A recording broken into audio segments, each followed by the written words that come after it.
안녕하세요, 닥터 반입니다. 오늘은 무부용물 코성형에 대해서 알아보는 시간을 갖겠습니다.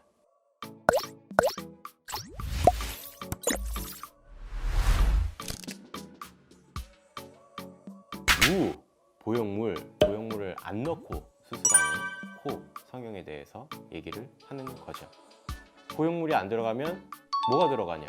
자기 몸 조직이 들어가죠. 무보형물 코성형은 크게 개념적으로 분류하기 세 가지 정도로 생각을 할 수 있는데, 첫 번째는 콧대는 수술을 안 하는 거예요. 코끝 위주로 수술해가지고 콧대는 건드릴 필요가 없으니까 보형물을 안 넣어서 코끝 수술만 하는 경우도 무보형물 코성형에 해당이 되고요.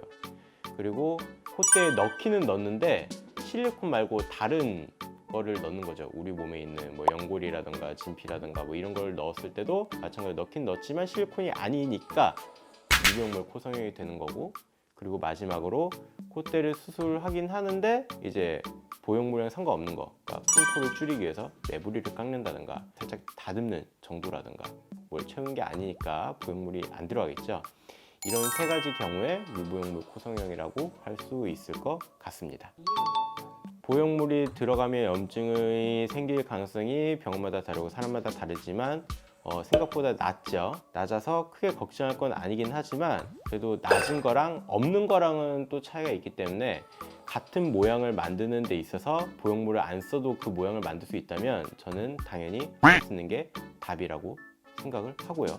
아무리 실제로 안전하다고 하더라도 환자분 본인이 느끼는 그런 감정은 또 다른 얘기죠. 본인이 그것 때문에 불안감을 느끼고 조금 거부감을 느낀다면 그냥 원인이고, 실제로 이런 식으로 생각해서 보형물을 쓰기를 꺼려하는 분들이 꽤 많으시더라고요. 어디까지나 같은 모양을 만들 수 있는데 그걸 무보형물을 할 수 있을 때 무보형물을 한다는 거고요. 모양을 포기하면서까지 무보형물 해야 되는 건 아니라고 생각을 해요. 모양이 마음에 안 들어서 수술을 애초에 하는 건데, 근데 수술이 잘 됐어, 문제가 없어, 그게 안 이뻐, 그러면은 애초에 수술을 하는 이유가 없죠.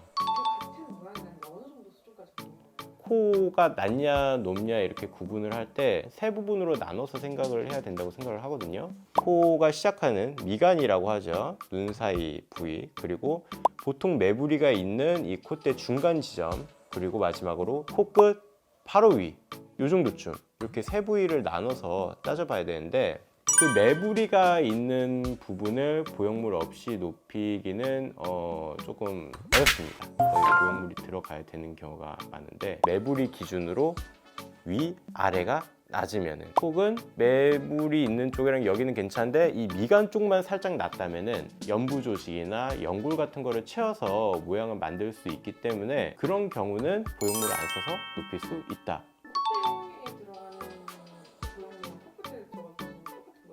코끝에 들어가는 재료가 콧대에 들어간다고 보시면 돼요. 가장 물렁한 거 기준으로 말씀드리면은 연부 조직, 피부 밑에 있는 그냥 살 덩어리죠. 그 다음에 날개 연골, 여기 이렇게 벌렁벌렁 거리는 이 연골이 날개 연골인 거고요. 그 다음에 이제 귀 연골을 쓸 수도 있고, 비중격 연골, 코 사이에 있는 이 비중격 연골을 채워서 이렇게 높이를 높이기도 하죠. 무조건 좋은데 모두가 할 수 있는 거는 아니다. 실리콘이라고 하는 거는 어쨌든 우리 몸이 아니잖아요. 밀착이 조금 안 되는 경우가 있죠. 만졌을 때 그 실리콘이 느껴지기도 하고, 그러다 보니까 이제 시간이 지나면 조금 위치가 바뀌는 경우도 드물게 있죠. 그런데 무보형물이라고 하는 건 이제 연부 조직을 쓰는 거잖아요. 그거는 우리 몸이기 때문에 아예 그냥 합체가 돼요. 만졌을 때 나중에 막 이질감이 든다든지 막 티가 난다든지 위치가 바뀐다든지 하는 게 있을 수가 없죠. 이미 우리 몸이 되었는데. 흡수가 될 가능성이 있죠. 있기는 한데 재료로 쓰는 연골이라던가 진피 조직이라던가 하는 부분들이 흡수가 막 잘 되는 조직은 아니에요. 조직이란 건 세포 하나하나가 있는 거잖아요. 이 세포가 사람이라고 치면은 어디 멀리 있는 독도 이런데 2,000명을 딱 이주시켜. 그러면은 그 사람들이 당장 먹고 뭐 생활해야 되는 게 필요한데, 밥을 많이 먹고 그런 생필품이 많이 필요하면은 생존에 불리해지겠죠. 우리가 쓰는 그 재료들, 연부 조직, 연골 이런 것들이 최근에서 밥을 적게 먹는 그런 조직들이에요. 애들이 원래 자체적으로 에너지도 적게 소비하는데 혈관이나 영양분도 빨리빨리 들어오는 부위다 보니까 이게 막 흡수가 많이 돼가지고 생각한 것보다 너무 낮아지는 경우는 별로 없는 것 같아요.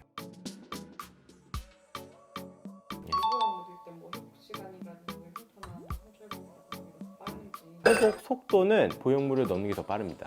그냥 보형물이 들어가고 끝이에요. 뭐 안에서 할 게 없어. 자가 조직을 넣으면은 우리 몸이랑 하나 되는 과정이 일어나야 되거든요. 회복 기간이 확실히 더 길긴 해요.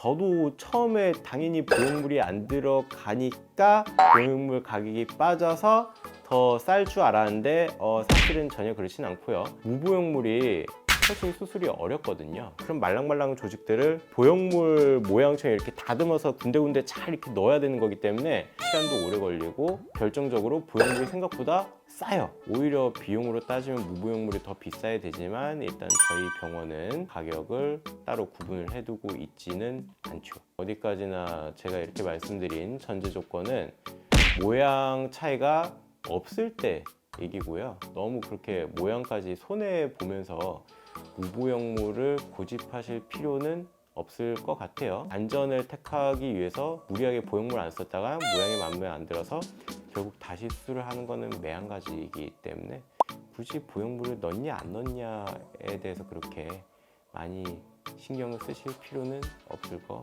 같습니다. 하지만 저는 가능하면 무보형물을 권해드리고 있기는 하죠. 오늘은 무보형물 코성형에 대해서 알아보는 시간을 가졌고요. 이상 저는 닥터 반이었습니다. 안녕.